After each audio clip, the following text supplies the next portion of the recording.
dashur teleshikues, ju përshëndes. Po fillojmë lajmet në televizionin 4+. Duhet ndryshimi statusit të spitalit të Lushnjës nga spital bashkiak në spital rajonal, ka kërkuar deputeti Partisë Demokratike për Lushnjën, Sajmir Korreshi, në një deklarat për mediat, ku denoncoi edhe uljen e buxhetit në 92 milion lekë të reja dhe kushtet problematike të spitalit. Deputeti Partisë Demokratike për Lushnjën, Sajmir Korreshi, ka denoncuar para mediave kushtet të jetë problematike në spitalin e Lushnjës, si mungesa e aparaturave, ulja e buxhetit nga 207 milion lekë të reja në 2025 në 92 milion lekë këtë vit, lëvizja prej 6 muajsh e urgjencës dhe vendosja në katin e parë të maternitetit në kushte ku shumica e pacientëve marrin shërbim në korridor, si dhe probleme të tjera. Korreshi solli në vëmendje se spitali i Lushnjës u shërben 250.000 banorëve, jo vetëm të Lushnjës e Divjakës, por edhe zonave të Belshit, Rogozhinës dhe Peqinit. Para një këtu në ndryshur një statusi bashkiak me atë rajonal që ka qenë dikur 12+1 i famshëm i spitaleve të Lushnjës, që do të thotë që përkthehet në më shumë investime, përkthehet në më shumë lek për këtë spital, për buxhetin e këtij spitali. Së pari vetëm në diferencë nga viti i kaluar në si vjet kemi diferencë për gati 150 milion lekësh, ku vjet ka qenë buxheti 107 milion dhe si vjet është 92. Po të shikojmë atë analizave, edhe pse këta kanë dhënë private dhe më thënë janë duke e bastërdur këtë qytet, dhe analizat tu prapë kemi një ulje të ndjeshme përse përket buxhetit për të bërë analiza për qytetarët e Lushnjës, përpos fakti që këtu 3-4 ditë dhe shumicën e analizave lënë vetëm për repartin urgjencës për rastet veçanta, sepse nuk ka medikamentet për të bërë analiza për qytetarët e Lushnjës, po i dërgojnë gjithë të private dhe kjo është drama më e madhe. Ky është një spital jashtëzakonshëm, por sot që flasim ne, nuk kemi skaner që punon, sot. Në shnohen një ditën, ka skaner që nuk punon dhe gjithë personeli mjekësor me është drejtuar se nuk punon aparatura dhe nuk po bën më as ato operacionet më të thjeshta siç është ai apendicitit, nuk po kryhet sepse nuk ekzagjerojnë dot për shkak të prishjes skanit. Mamografia gjithmonë e prishur edhe pse ka dhuruar komuniteti islamik. Kemi pjesën tjetër dhe ato aparaturë që ka sot urgjenca e Lushnjës, edhe pse kanë transferuar nga ky godin e shëmtuar që është më e reja, po e ka transferuar në një të improvizuar që sot çfarë bie jashtë hyn brenda. Sot e kemi kushte dramatike, nuk kemi mjete për të ekzaminuar, gjë që sjell dhe pasojnë shëndetin e qytetarëve, sepse jo të gjithë kanë mundësi të shkojnë në Tiranë, të shkojnë Fier, se kanë ata që s'kan mjete për të shkurt, domethënë rritin kostën e këtyre qytetarëve.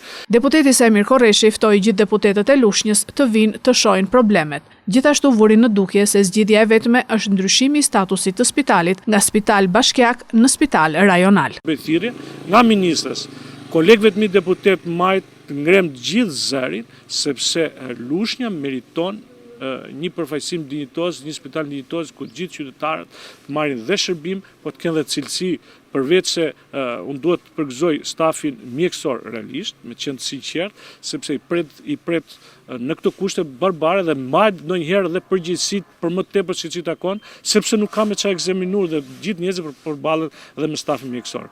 Por këtu është problem strukture, infrastrukture, kur kjo godin ka 8 muaj që është më rëndësishme, rreth 8 muaj që është spostuar dhe mungon leja ndërtimit.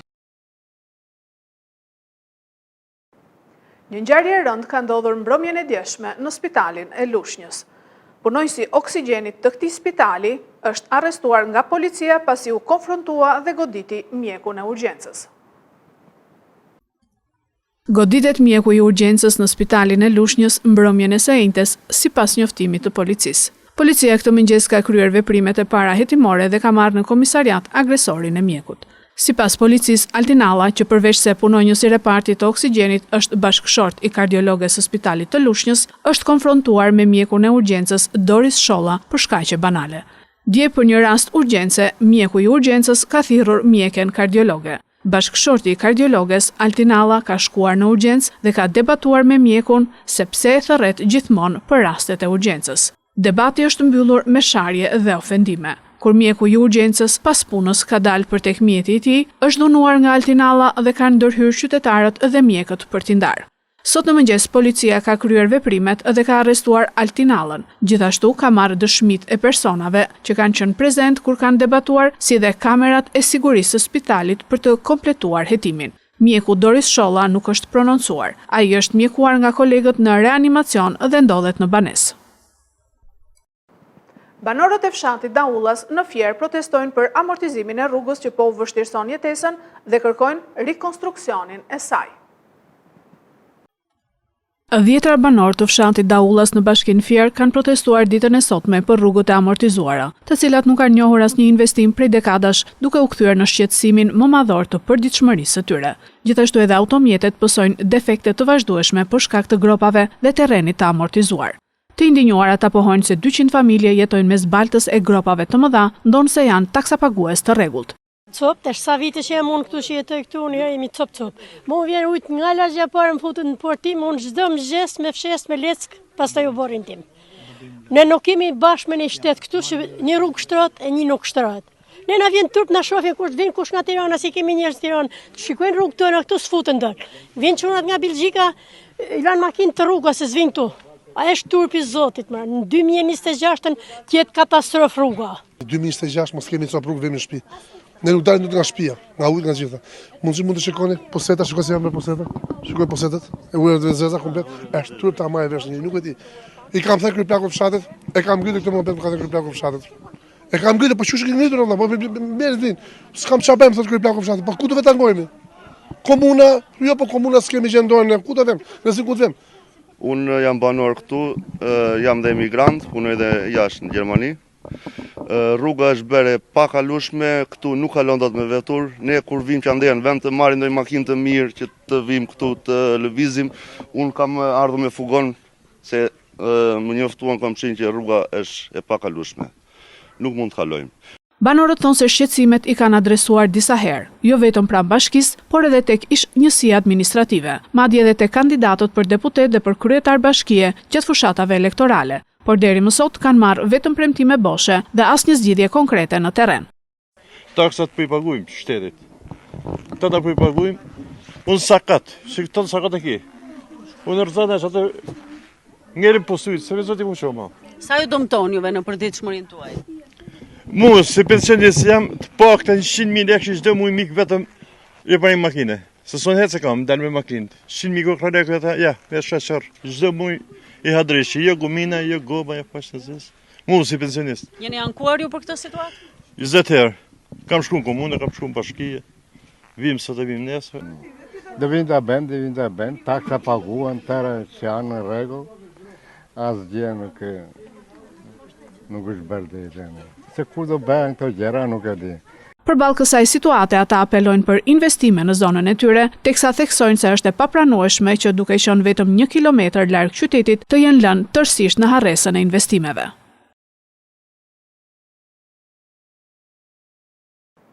Kryeministri Edi Rama prezanton ish-deputetin e Partisë Demokratike Dashnor Sulën si kryeinspektor të përgjithshëm në aktivitetin me drejtuesit e inspektorateve të vendit.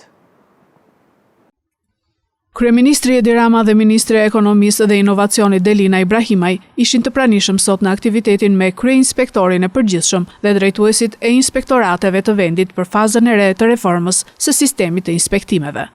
Kryeministri Rama gjatë fjalës së tij u shpreh se kushdo që beson tek mundësia e një karriere apo mundësi për të ecur përpara duhet të thyejë çdo paragjykim, referuar këtu edhe kritikave dhe akuzave që ka marrë ish-deputeti i Partisë Demokratike Dashnor Sula pasi u emërua kryeinspektor. Kryeinspektori vjen nga një pjesë e karrierës e cila ka qenë politike, por më parë ka qenë një protagonist në sistemin e mbarshëm të drejtësisë, ka të gjithë formimin e nevojshëm për të ndjekur këtë punë, pasi formimi juridik në të rast është shumë i rëndësishëm, por ka edhe sfidën që gjithë ato që i ka thënë Blerinës në parlament, tani bashkë me Blerinën dhe bashkë me tjerët t'i adresoj. Këtu nuk jemi vend shumë i vogël ne për të ndarë në shumë pjesë dhe kur vjen puna tek politika, ndarja është edhe natyrshme sepse jetojmë në një sistem demokratik, por kur vjen puna tek shteti, kur vjen puna tek objektivat e përbashkët, pra aq kohë sa na jepet mundësia, mirë është që të përpiqemi së bashku.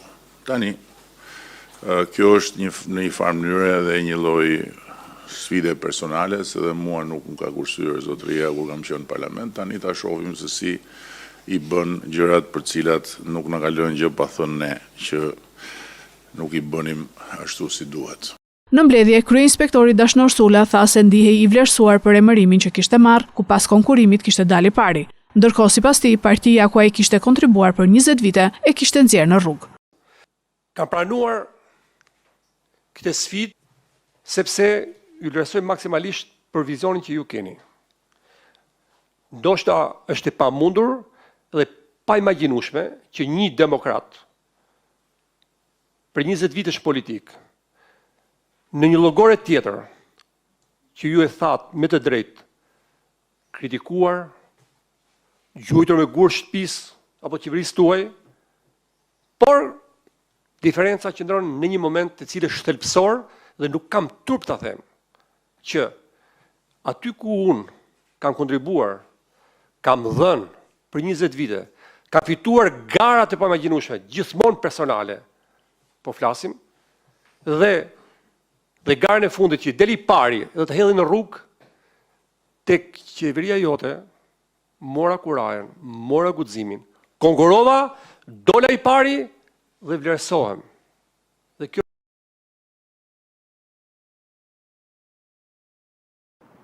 Zbulohet në Patos një subjekt ku çmontoheshin dhe shiteshin pjesa automjetesh të kontrabanduara, arrestohet pronari nga policia e Fierit. Një subjekt ku çmontoheshin dhe shiteshin pjesa automjetesh të kontrabanduara është zbuluar në Patos. Policia ka vënë në pranga pronarin e subjektit. Sekuestrojnë 4 automjete pjesërisht të çmontuara dhe pjesa automjetesh. Sipas njoftimit të policisë, specialistët e seksionit për hetimin e krimeve ekonomiko-financiare të DVP Fier, si rezultati punës hetimore të kryer për një rast të kryerjes së aktivitetit ekonomik me produkte të kontrabanduara, arrestuan shtetasin XH 50 vjeç, banues në Patos. Gjatë kontrollit në subjektin e tij, servis automjetesh në Patos, janë gjetur automjete pjesërisht të çmontuara dhe pjesë automjetesh të dyshuara të kontrabanduara nga shtete të ndryshme të Evropës. Nga verifikimet, rezultoi se ky shtetas nuk ishte i pajisur me licencën përkatëse për ushtrimin e këtij aktiviteti. Materialet procedurale ju referuan prokurorisë së Fierit për veprime të mëtejshme. Këto ishin lajmet tona për sot. Lajmet i gjeni dhe në internet në website-in 4plusmedia.tv. Bashkë mirupafshim.